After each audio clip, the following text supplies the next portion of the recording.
Hey everybody. Hey everybody, what's going on? So in this section, I'm going to give you an introduction to email copywriting. And you could think of this section something like a copywriting course 101, where it's going to be a crash course on pretty much all the technical things you need to know when it comes to writing your outbound emails or LinkedIn messages or whatever it is. So it's going to apply to any type of form of communication where you're trying to persuade someone to take an action. And so for the sake of this course, you're trying to persuade a total stranger into taking a meeting with you. Now, here's the thing when it comes to copywriting. The psychology behind sales, pretty much anything we talked about when it comes to motivating people to take an action, applies to copywriting. So when you're selling to someone, whether it's over the phone or in person, that same mindset that you have when you're trying to convince them to buy something is the same exact mindset you want to have when it comes to writing a really good email that gets them to want to take a meeting with you. So all of these elements that we've learned in the course so far, everything is related. And so you want to apply the same philosophies into copywriting. Now, to explain exactly what copywriting is, it's the art and science of motivating others to take an action using the written word. So that means emails, LinkedIn messages. Anytime you have to write something, you give it to the other person and you're trying to convince them to do something like buy something or take a meeting with you. That is essentially what copywriting is. It's basically sales with written words. And the only goal of when it comes to cold emails, right, is you're just trying to get the prospect to agree to a meeting, period. So when you're writing emails, you're not trying to get them to buy on the spot because most people aren't going to buy something expensive via email. You have to get them on the phone and convince them to buy. But to even get them on the phone, you got to write a good email to get them to agree to a meeting. That's the only goal when it comes to an email, plain and simple. And so to do that, you got to get the prospect to read your email, right? To get someone to agree to a meeting, they have to read your email. If they don't read your email, they'll never agree to a meeting. So there are going to be a couple steps when it comes to copywriting, right? Step one is get the prospect to read your subject line, because the subject line is super important, because if they don't open the email based on the subject line, they're not going to read anything inside the email. Step two, get the prospect to read the first sentence of your email. So subject line, first sentence, right? Step three, get the prospect to read the second sentence of your email, and so on. So pretty much you want to think about it when it comes to copywriting as sentence by sentence. Get them to read the first one, then the second, then third, and then you keep going on until they actually finish the entire thing. And the final step, when you get to it, when it comes to copywriting with cold email, is to get the prospect to schedule a meeting with you. So that's pretty much all you want to do. You want them to open your email, read it, and schedule a meeting. It's that simple. Although the steps are simple, it may not be super easy for most people to actually pull this off. And that's why I'm going to show you exactly how to do it. Now, the first thing you want to keep in mind is that you want to think, okay, where are people actually viewing email, right? Because when you send out an email, are they looking at it from their iPad, their iPhone, their desktop? You know, what is it exactly? So there have been studies done where 32% of the time it's going to be your desktop. And then from there, the remainder 67% of the time, it's going to be mobile. So this means that most people are actually going to be viewing your message or email via phone, iPhone, Android, whatever it is, right? I would actually just categorize it as, pretty much 70% mobile and then 30% desktop. So this means that when you're sending the email, you have to be mindful of that, because you want to think about, okay, how is your message going to look on their mobile device and their screen? So here's some tips. When you're sending emails, you want to keep it casual and not too informal where you're using a lot of slang, but you don't want to be too formal, like, hello, Mr. da da da da, right? It doesn't really work with copywriting. You just want to keep it cool and casual. And you want to write a new paragraph every 1 to 3 sentences, because you want to space out your paragraph so that it's really easy for someone to read. If everything's just jumbled up into one big paragraph, it's too daunting to read and people aren't going to read it. And you typically want to keep the format of the email as plain text. So avoid pictures and links and downloads, because the more plain and normal it is, the more likely people are going to read it, the more likely they're going to respond to you. And one more thing I'll say is that you want to make sure that you're not too technical in your emails. You want to write it in plain English, and you want to assume that the other person has no idea of the technical things that involve your product or service. And you want to really think about, like, how can I explain something to someone that is starting from zero and starting from scratch? So you always want to make that assumption, because a lot of people aren't just not technical, or they may not know what you're talking about, and you just want to persuade them to take a meeting so you can educate them on that. So let's give you an example. So if you write an email like this, where it's like, hey, Tony, and then a big paragraph, and then thanks, Patrick, it may work, but the thing is, it's a very long paragraph. So what we want to do is we want to break it down, right? So the first sentence can be its own paragraph, then the next sentence can be its own paragraph, the next one its own. So, I'm literally writing the same exact thing. However, by breaking it up into different paragraphs, every 1 to 3 sentences, it makes it a lot more easier to read compared to if you jumbled everything together. So that's the first thing you got to know about spacing. Just make sure every 1 to 3 sentences, you're creating a new paragraph. Now you want to think about how it's going to look on mobile, right? So when you're I pushed the text in a little bit more so you can see how it would look on mobile.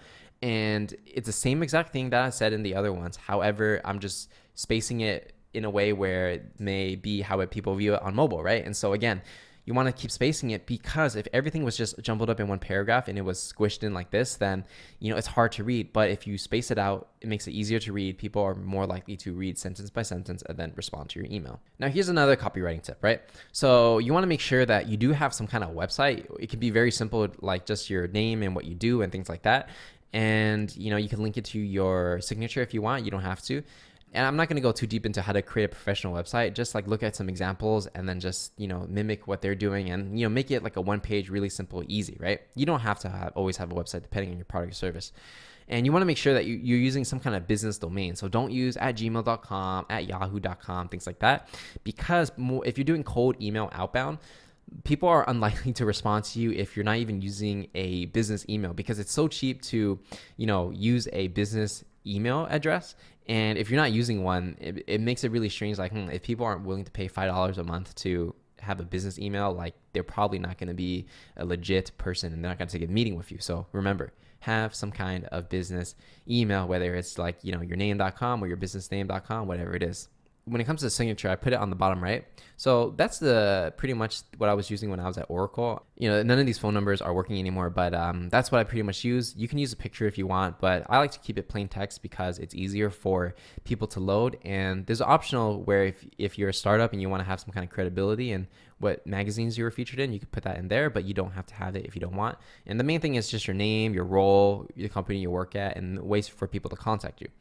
And when it comes to writing your email, right? So this is, the signature and stuff, but when you're writing the email, something you want to keep in mind is that you only want to give enough information to make the prospect curious enough to want to take a meeting with you. You do not want to give them so much information that they can make a decision on whether they think it's a good fit or not to work together. Because if they can make the decision based on the email, then they may be saying no before they even give you a chance to speak. So only give enough information for them to inspire curiosity within them and then have them agree to a meeting. And that's pretty much where you want to stop in terms of how much information you should be giving in an email. That's why I do not recommend links or infographics and things like that, because you just want the person to say yes and agree to a meeting, and that's it, right? You don't want them to read anything extra.